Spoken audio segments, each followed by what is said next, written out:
Now, John, you know I'm a very curious person, so Okay. when these new shows come on, I'm always curious about the minor gameplay elements. So I thought I would try to relieve some of these curiosities in a new segment I'm calling Clarke's Curiosities. Clarke's Curiosities. And since this is a special segment, why not have the Joker's Wild theme song from the 70s and 80s play in the background? Okay, sounds good. So my first curiosity is, why isn't a player given the opportunity to steal the money attached to a question their opponent answers incorrectly, like on the original version? Okay, the thought of that was, because it's a self-contained show, there's a limited number of spins that each contestant has.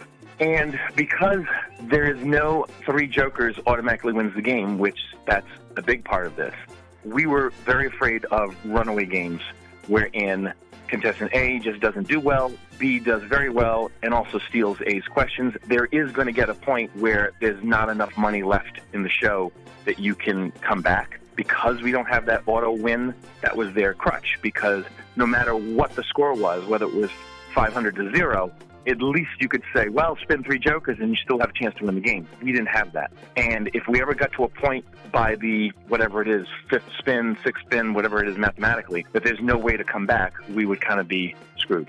So we felt the steal was too much of a risk to have runaway games. Is that part of the reason why a lot of the questions are multiple choice now, to give both players a fair chance of keeping the score even?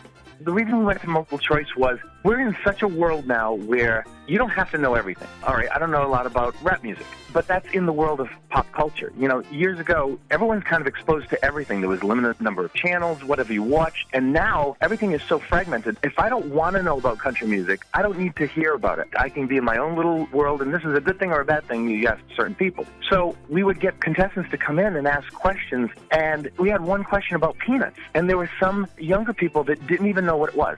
And I'm talking the comic strip, not the snack. They didn't know what peanuts was. They didn't know what was a comic strip. They didn't know what Charlie Brown was. And we would sit and go, my God, how did you not get exposed to that? Or how do you not know that? So if we were going to be able to ask these kind of questions that we felt was broad pop culture questions that were open-ended, we would just have people staring at us. So at least if it's an area that you're not familiar with, you can take a guess and possibly be right. Because if not, an open-ended question, you could just be staring at us. Very, very true. And now, my next curiosity is, are contestants allowed to go off the board when jokers come up and there's a category up there that they don't like? Originally, yes. We toyed with that in the beginning, but we also had to step back and honestly, when we would test playing some of the games, just the idea of the single, double, triple kind of confused some people. Again, hasn't been on the air for years, so we're still in the process of spoon-feeding a show to new people.